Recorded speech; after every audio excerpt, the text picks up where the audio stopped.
What's going on, guys? Welcome back to Combat Sports Central. This year we are going to be doing significant coverage of the PFL season, and today we got a full slate of videos, and we're going to look at one of the two weight classes that is going to take the Smart Cage tomorrow night, where the lightweights and featherweights will have their regular season fight ones.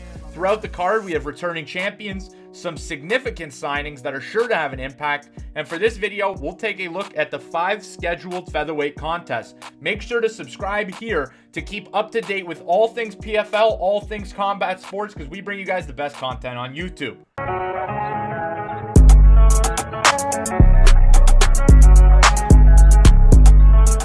On the featherweight side, it's hard to start anywhere other than the back-to-back champion of the division, Lance Palmer.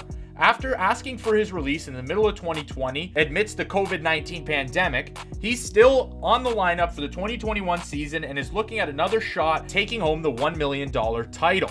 The 22-3 featherweight is now on an 11-fight win streak and has redeemed 2 of his 3 losses within this run. He is taking on PFL newcomer at 14-4. Bubba Jenkins is a legit addition to the PFL roster and comes over from Brave Combat Federation. And you guys know how highly I speak of that Brave Combat Federation. Jenkins is riding a 3-fight win streak into this regular season format and has just defended the Brave CF title in his last fight via first round ground and pound. Interesting enough, Jenkins has only lost twice at 145 pounds. His other 2 losses came at catch weight, so he's a legit challenge for Palmer in the first regular season matchup. Throw in that Jenkins has been talking loudly. He hasn't gone back and forth with me. He's came short multiple times over. So it's just been me,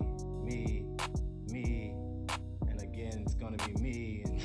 This adds even more to the fight for me, and I'm excited to watch this contest. Next up, the PFL ended up signing a highly reported free agent after his snub on Dana White's Contender Series. Dana White infamously said, "Double leg when you got 10 seconds left of the fight." You know what I mean? Show me you want to be here. Show me you want to win. Show me you want to, And following this statement and the fight on the Contender Series and media coverage of the situation, the PFL ended up scooping Loughnane amidst the 2019 season and put him on 2 PFL cards as kind of filler fights. He wasn't actually a regular season opponent or a component of the actual regular season format, but would just take on some fights and fill some cards. Now, Loughnane is an official competitor who will look to dethrone the champion and make waves in his first official PFL regular season. At 19-3, he's never been professionally finished and has 2 losses via split decision. Loughnane fought in the UFC 9 years ago at only 5-0. And after suffering his first loss via unanimous decision, he would fight all the way back to the door of the UFC. He defeated UFC featherweight Bill Algeo on that Contender Series opportunity, but ended up getting snubbed, as I mentioned earlier. Now riding 5 straight wins, I'm interested in watching the impact of the impressive UK talent. He takes on Brazilian fighter Sheymon Moraes, who comes off of a UFC run. Moraes ended up finishing with a kind of unimpressive 2-3 record in the UFC, but this was against the toughest of the tough. He fought the likes of Zabit Magomedsharipov, who a lot of people consider the best featherweight on the planet, Sadiq Youssef, Andre Fili, all really tough competitors. This again should deliver some very solid action. Again, another story coming into this featherweight division episode 1 sees Chris Wade, who is a former 155-pound fighter, moving down to the featherweight division as he looks to finally become PFL champion. In back-to-back seasons for the PFL, Chris Wade made the semifinals, and in the past seasons, the PFL actually decided that they would do the quarterfinals and semifinals on the same night. The quarterfinals would be contested in 2-round fights, while the semifinal on the same night would be scheduled for the normal 3-round 5-minute contest. In 2018, he'd lose to future champion that year, Natan Schulte, and in 2019, after Schulte got the job done and would return to the finals, Wade would fall to Loik Radzhabov in the main event and again fall short on the night of 2 fights. This year, not only is Wade moving down to 145 pounds, but there is no longer a 2-fight night which features the semi and quarterfinals. Instead, there's 1 night, 1 semifinal matchup. 4 competitors will make the final, so he'll only need 1 strong performance to make that final. Wade will fight against the debuting Frenchman Anthony Dizy, who comes in with an impressive 13-3 record. Dizy will give up 3 inches in the height department, but still will have a 3-inch reach advantage coming into the fight. Chris Wade's probably going to take this, but I'm interested in seeing this Dizy guy compete.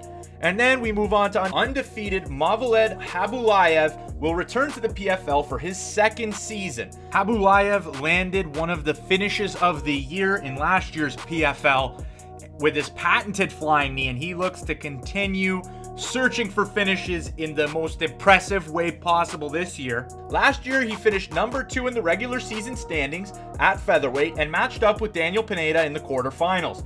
Khaybulaev came in as a substantial favorite, but after having his lead leg kicked from under him, Pineda would follow up with a right hand left hook combo that started the flurry to finish the fight in under a minute. Khaybulaev would suffer his first defeat. However, I did not mess up when I said undefeated Movlid Khaybulaev. On January 22nd, news had surfaced that Daniel Pineda popped for an adverse drug test in the playoffs before this contest. Therefore, the result of this matchup would be reversed to a no contest. So now, Khaybulaev is still undefeated and still looking for that championship that evaded him last year as the only undefeated competitor. He will take on Extreme Couture product Lazar Stojadinovic. Although he comes in at 14-7, the record doesn't speak to his run of recent days. After 9 fights over a decade ago, Lazar was 4-5. I want to emphasize that this was over a decade ago. Since then, he's 10-2 with wins over a lot of solid competition. I don't want to write this fight off. I think that this is going to be an interesting matchup. And then finally in the featherweight division, 11-1 Tyler Diamond takes on 9-1 Sungbin. Diamond was picked first in the 2018 Ultimate Fighter, where he was selected by coach Daniel Cormier. Diamond's only pro loss has come on the finale of that season, where he fought rising star Bryce Mitchell, who we all know. In this fight, Mitchell squeaked by via majority decision, with one judge even scoring at 28-28. This was after Tyler Diamond took over in the last round, but Bryce Mitchell, after 2 impressive rounds, came out the victor. Both these fighters, Sungbin and Tyler Diamond, are debuting in the PFL and bring with them impressive records and indie MMA championships. Sungbin comes in at 9-1, and he brings in pro championships from South Korea and China, and his only loss came to UFC fighter on the Contender Series in Daniel Tamer. This featherweight division is very, very interesting, and I'm going to finish off this video by giving you my picks and predictions.